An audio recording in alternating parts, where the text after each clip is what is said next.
Episode 2 of this show gives you the ending. Not a vague, thematic, evil town bad ending. The actual mechanical, blocking, and choreography ending of Ethan Matthews' entire arc. Less than an hour into a season where most people were still stuck on why nobody just walks into the woods and keeps walking. And then the editors cut away to Victor's crayons so fast that almost nobody clocked it as anything other than a kid confusing a bedtime story with a scary drawing. That's the theory. Ethan wasn't hallucinating Victor's room. Ethan had a vision of his own future in the second episode, and the show has spent 4 seasons quietly making good on it, while we all watched Victor's wall and thought that was the whole trick. Let's rebuild the scene properly, because the edit is doing so much work here, it's basically a magic trick. Ethan gets impaled on a table leg in the RV crash, goes under during the field surgery, comes out of it groggy, and starts describing what he saw while he was under. He says there were drawings on a wall of his whole family. He says somebody screamed because something came down from the ceiling.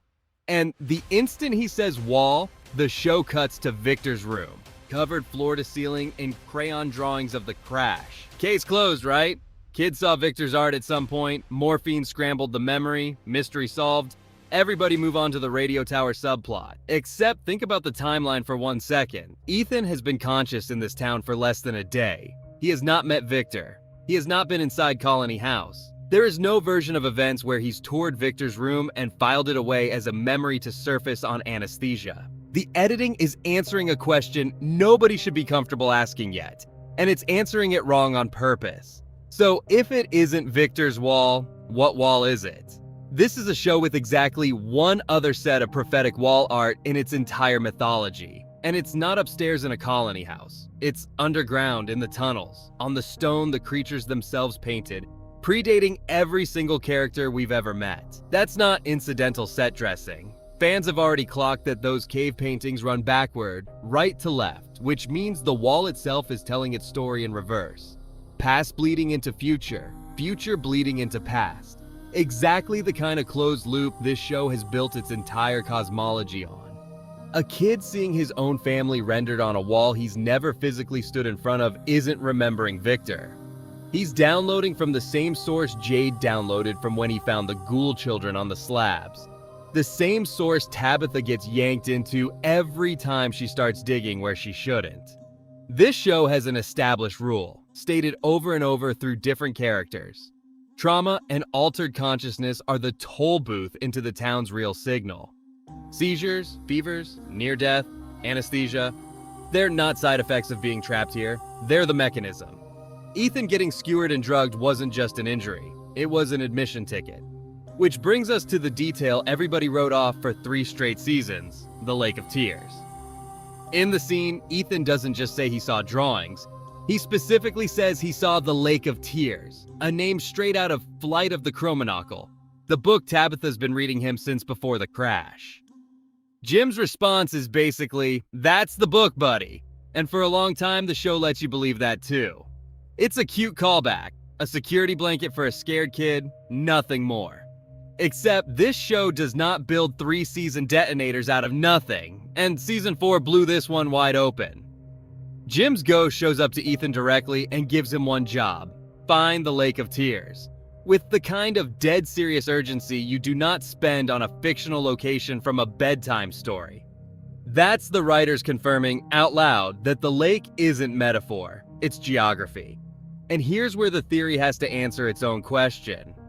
Why does a children's book about a creature called the Cromenockle getting lost in a rainbow sky and finding a lonely dragon's cavern of lost things line up with the actual physical underground of this actual physical town?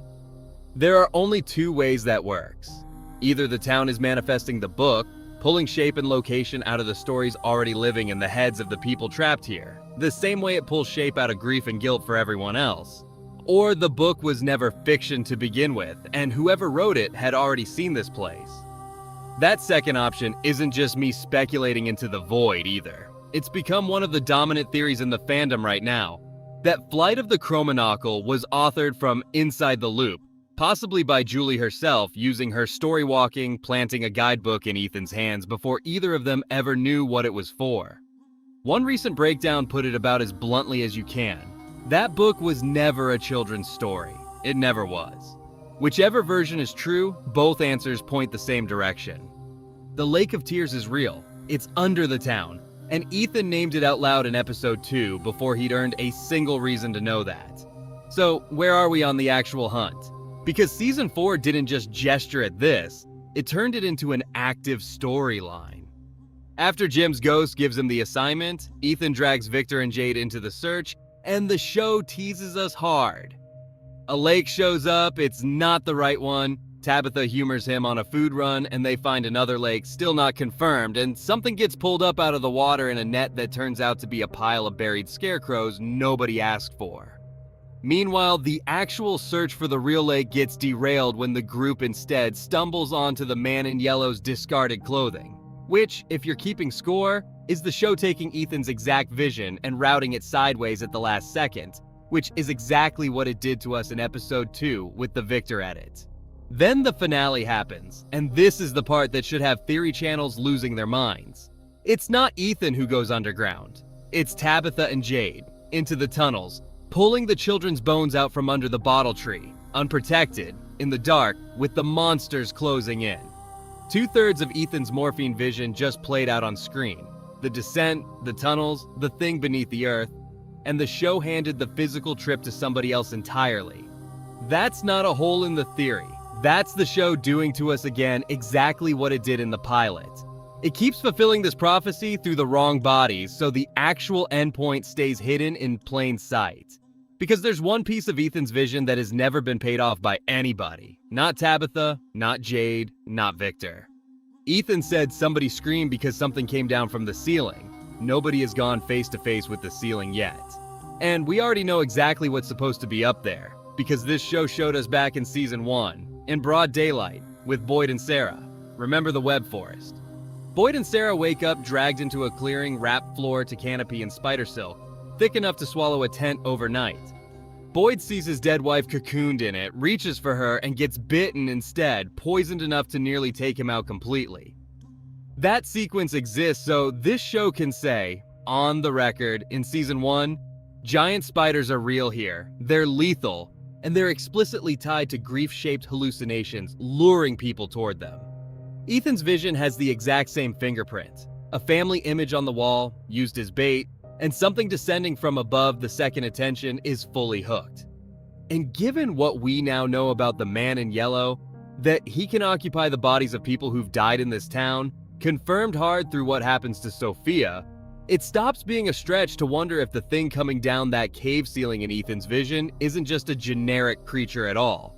It might be him, wearing a shape built specifically to be recognized, the same way Ethan's whole vision was built to be misread, which is the actual gut punch of this theory, once you sit with it. The show has been fulfilling this prophecy in installments, on purpose, through everyone except the one kid who actually saw it. Season 5 is confirmed as the final season, which means the writers have exactly one stretch of episodes left to cash in the only unresolved piece of the very first prophecy this show ever handed us. Ethan, alone, at the bottom, looking up. And when it happens, it won't be a twist. It'll be a callback to a scene we all watched 4 seasons ago and filed under delirious kids, sad crayons, moving on. The show told us the ending before it told us anything else. We just weren't looking at the right wall.